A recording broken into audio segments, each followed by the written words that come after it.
And so I took it on, and the biggest it had ever been was 85 runners. And that first year we had 388 runners when I took it over, and within 3 years we had 1,000 runners. So wow, that was kind of my first toe dip into fundraising, and I've just gone since then. We view ourselves in partnership with our customers. We're successful when you're all successful. Our job is to basically build technology that all of our customers can benefit from.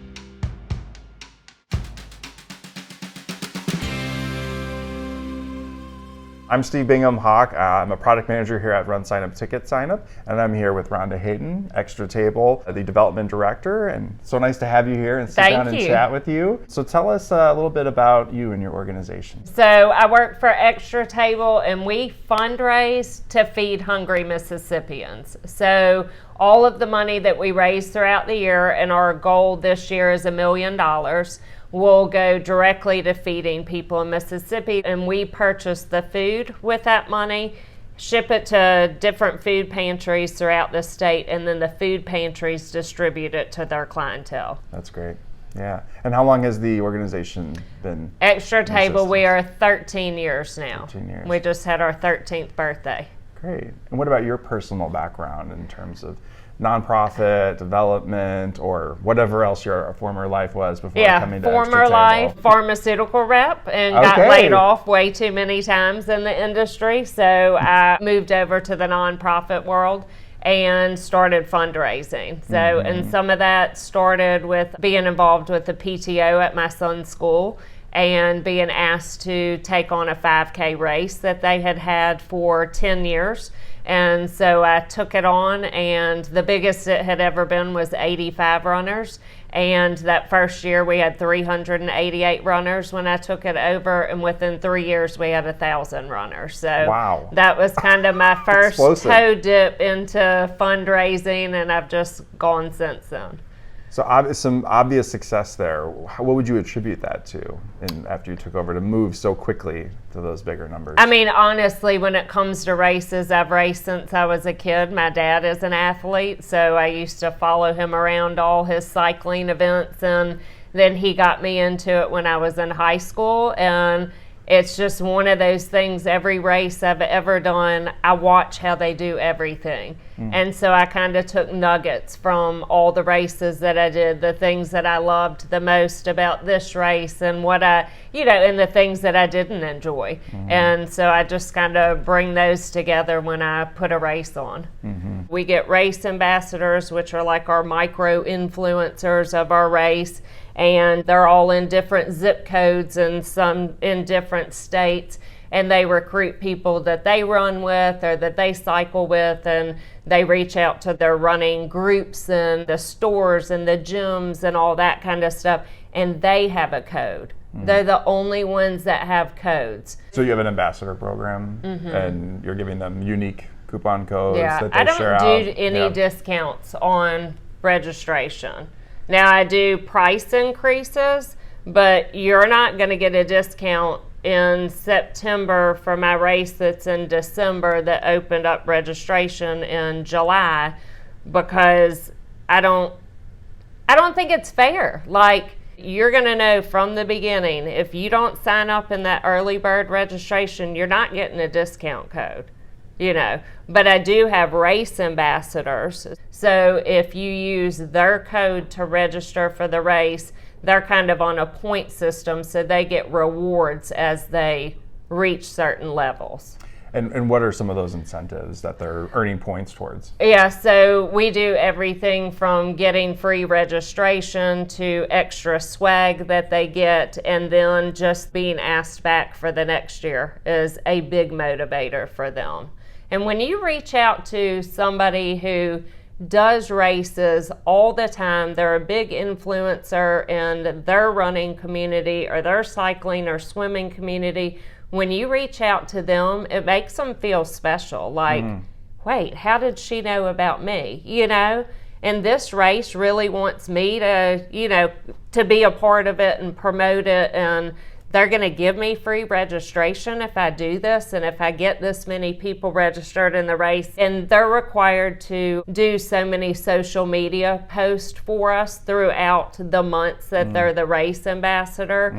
And they're required to do a certain amount of likes and shares on our Facebook posts. But our social media has just, it's blown up, and it's because of our race ambassadors. So you've taken these folks that you're not having to put on the payroll, there's no money out the door, but you're giving them, they're becoming part of your team. You're expanding your team. And I will say they're part of our family. Yeah. I mean, these people they're our biggest advocates. They help us, bottom line, they help us bring people to the race, which helps us fundraise, which helps us feed people in the end. So they're your feeders to your funnel. Yeah. Yeah. And for groups, I think that ambassador programs are wonderful, and it's all about the execution, and it's all about the motivation. For groups that maybe haven't done it before and want to get started with that, do you have some advice for them on how to go and actually find those ambassadors, how to bring them in? I have lots of ideas of how to bring them in. The easiest idea is, going to the president of the local running clubs or the president of the local cycling or swimming clubs or whatever they are. Another great person to ask to be one of your ambassadors is to go to your big local running store, and whoever's selling the tennis shoes, ask them if they want to be a race ambassador, because they have access to that clientele that you're trying to get in front of, and their social media is being followed by the athletes that you really want to get out to your events. So before coming to RunSignup, and if you were using there's stories there. I want to hear them. What was life like before RunSignup? Boring. I think the other platforms that I have used before, and I won't name the names, but they just weren't user-friendly to me. I'm not a huge technology person. I know how to run, I know how to direct a race, but you ask me to get a computer involved and it all gets scary to me. Somebody had recommended RunSignup and told me I could build my own website, which gave me anxiety. But I thought, okay, let's try this. And first try, had a website by the end of the day. And to me, that was a huge accomplishment. And then I started looking at other people's websites that have RunSignup, and I was like, wait a minute, theirs looks better than mine. So I called customer support, and how do I do that? And then they introduce you to the cover page, and and it's just developed from there. I will go to other races and see things that they're doing and call RunSignup, and how do I integrate this into what I'm doing? And there's always a solution, whether it's exactly what they're doing or if it's probably a better way of doing what they're doing. RunSignup's always been able to, to step up to the plate and let me have what we need. So. So you're talking about a little bit on the support side of things, your account manager kind of helping you create that first website. Can you talk a little bit more about that experience, just coming on board and learning how to use the platform, how to move around in the dashboard, and what resources you return to help you when you're, building things again? Yeah, I will tell you this. Y'all send out those emails, and I think they come out weekly, and it shows like new webinars that you can watch to learn about new things that RunSignup is pushing out, or whatever that information is. And I carve time out on weekly basis to watch those videos. And if I'm not interested in that video, if it maybe doesn't pertain to what I'm doing, then I will go to the library of videos that y'all have, and I'll look for something that I'm interested in. And I probably won't use it at the time, but it's just in the back of my mind. So if it comes up as an idea later, then I know that I have the resources to be able to do it. So I like that strategy, not just for in the RunSignup context, but sort of scheduling your professional development. Yeah. Like a meeting. Yes. That you don't miss. No, it's literally on my calendar every week. I love that. And sometimes it might not fit into the calendar between, 8 and 5, the work hours, but I'll do it in the evening. So, yeah. I think that's a tip that we could all benefit from. It's hard to, I think, we get in such the nuance of just getting things done, and then we forget, how do we move ourselves forward? How do we do things better, even more efficiently, and do new things? Right. Are there any tools or features or products of RunSignup or TicketSignup that are kind of your favorites? Cover page is a huge one because, like I said, I do a lot of races and their websites bother me. Like if a website doesn't have where the location is, like at the top of the website, and that's something that RunSignup puts, you know, right in the front. So I think I like the cover page the best, and then I like the check-in app for ticket events. I've really enjoyed that. We used it for a bourbon festival last year, and we did a tutorial for like 5 minutes with our volunteers right before guests were about to come, and we had them download the check-in app on their phone before they got there. Wonderful. And we did like a mock check-in with a QR code that we had printed off, and they each checked one person in, and then it was seamless from there. So yeah, I think that's really helpful to have that test case so that they actually physically see it happen before they're doing it, and they're doing it with their device. The one thing about the QR codes that we've noticed for check-in is our younger generations know exactly what they're doing.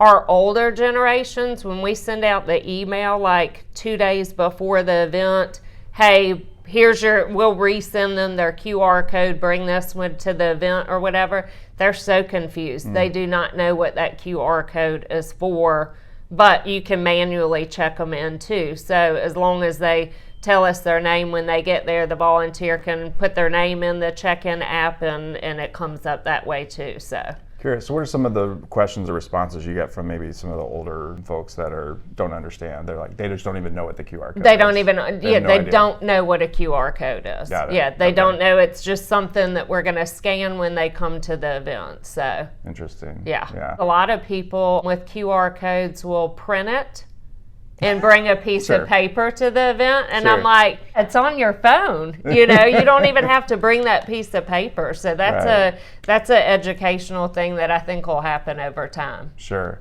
And I think we mentioned it in email V2 using those data replacement tags where you can insert because the QR code comes with their confirmation.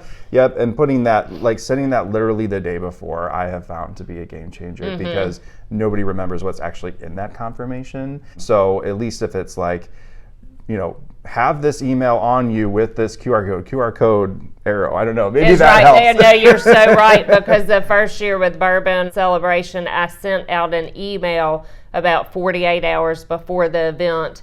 1, 2, 3, bring your QR code, you know, or have your QR code ready to show us when you check in. And then my inbox was full of, where do I find that QR code? What are you talking about? Because they didn't even look at their confirmation email. And so then I had to send it to them. So it would have been smarter to put that replacement in the email to begin with. Sure. From my perspective and our perspective at Extra Table with events is making it seamless for your event goers. And that's the one thing that I feel like RunSignup platform does. And in order for me to make it seamless, I can pick up the phone and I can call, or email Elizabeth or Jake, or send an email to info@RunSignup and just start that conversation about, you know, this is how our event went last year. These are the things that we want to do better at. And do you have suggestions with it? And there's always suggestions that come along with it. Sure. You mentioned you use the ticket check-in app. Have you used the race day check-in app? No. No. Is there a reason? We used it Norwegian. Yes. I forgot about that race. We used it at our Norwegian Foot March and Extra Miles Marathon. Great. Tell me how that went. You talked about the training you did for the ticket check-in app. Was it a similar process at that race? So it was very similar. We had volunteers that day. We had them download the app ahead of time. And then we came in 15 minutes before, you know, they were supposed to be there for their volunteer hours, and just showed them how to use it, went through the QR code. If they don't have the QR code, type the name in, and that's how you check them in. So let's talk a little bit more about TicketSignup. You know, there's a lot of features on there that are similar to the registration side of things. Like we have the ticket caps so that you're not overselling your event. Can you just talk a little bit about, your experience kind of using races, but then also using the TicketSignup and what differences you've seen. Yeah, well, being familiar with the RunSignup platform, the race platform, and then going over to the ticket platform, it's seamless. You design your website the same way, you set up your tickets categories just like you would your event categories, so it all makes sense. It's very user friendly again. And then the things that I have really enjoyed about it is I love to look at reports. So I can go into my dashboard and pull up reports and find the information that I'm looking at. I like to know where people are coming from, what zip codes are coming from. I love to know the age brackets, male, female, breakdown, that kind of stuff. And after an event, we at Extra Table use that to go back to our sponsors. So we pull those reports, we actually print them out, we put pictures with them and all that kind of stuff, and we say, this is the demographics that we're capturing for this race. And it really does make an impact with our sponsors. We're from a small town, so our sponsors aren't used to getting any kind of return on investment report. So that, I think that impresses them. They really enjoy seeing that. And I think they're surprised, and sometimes we're surprised at the demographics. The largest age group in one of our farm to fork rider run was 50 to 65 this year, which, we're always in the 30 to 40 bracket. So that was interesting to kind of see that shift in a race that I've never seen before. But to bring that information to the sponsors, it's priceless. It's a great way to sort of bring closure to that partnership for the year, but it also is that springboard for next year to be. So when I bring the return on investment report, I ask them for their sponsorship for next year. And I always do that report within a month after the event and schedule those meetings with each sponsor within a month after that event. So, I'm 11 months out to my next race and I already have my sponsors locked in. And they're maximizing the value of the sponsorship because they are signed up from day one. Right, and missing all of those impressions from website visits. That's their right. Logo's not there. And there's so many opportunities for sponsors moving along, being on the website and having that hyperlink to their website, and then getting their logos for the photo watermark that you can use in RunSignup. And there's multitude opportunities for sponsors' logos and to go on the emails that are being sent out from day one, not just the last email that goes out right before your race, but when you start marketing that event, their logo's there and it goes through the whole time with you. And your communications, are you using the legacy email tool, email marketing, or email V2, or the automated emails for incomplete register? A little bit of both. Yeah, okay. The only reason why I still use the legacy is just because I'm really familiar with it, but the new version, the V2 version, it's user friendly. If somebody's used to using MailChimp, it's a seamless bridge to go over to those V2 RunSignup emails. It's just, they're easy to build. And if you know how to build the website, it's the exact same concept in the emails. We do this thing on social media that's the 12 days of Christmas, so our sponsors will give us an item. Coca-Cola will give us a Bluetooth speaker, the Stokes Distributing will give us Coors Light cornhole boards or whatever. So whatever those items are, if you're registered by a certain date in December, we do the 12 days of Christmas, December 13th through the 25th.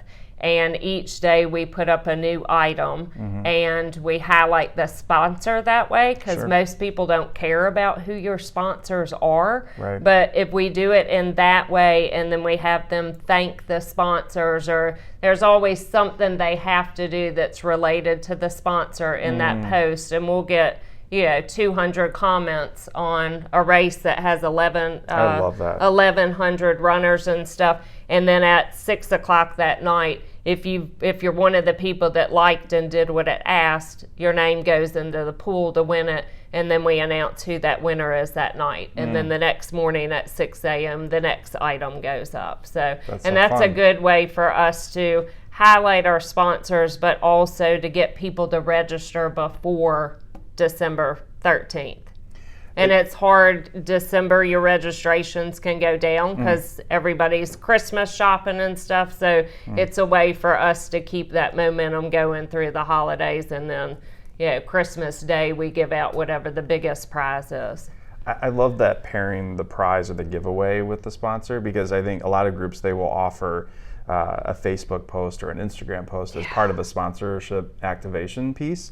But you're right. I mean, it falls on. It's just an ad, and like most people are going to blow through that. But if you pair it with an action and a giveaway, suddenly that just blows up the power of that post and gives those extra impressions that you need for that ROI report. Yeah, love it. Yeah, brilliant. That's fun to do. So Rhonda, help confirm a rumor for me. I've heard that you're quite the mobile user of RunSignup, always on the dashboard and giving updates hourly, every 10 minutes, every minute to your team members? Yeah. So in the office, it's kind of a joke because I will all day long pick up my phone when I'm walking to the, another room or whatever, and I'll just yell back at everybody in the office and say how many people, have just registered, or, if we put up a social media post that, prices go up tomorrow. So I am watching how many people are registering that day, and I will pick up that phone 100 times and go to the dashboard and see how many people have registered that day. So I really enjoy it. And another thing that I use for it is that we talked about the demographics. Visit Hattiesburg is one of our big sponsors for all of our events that we've been doing.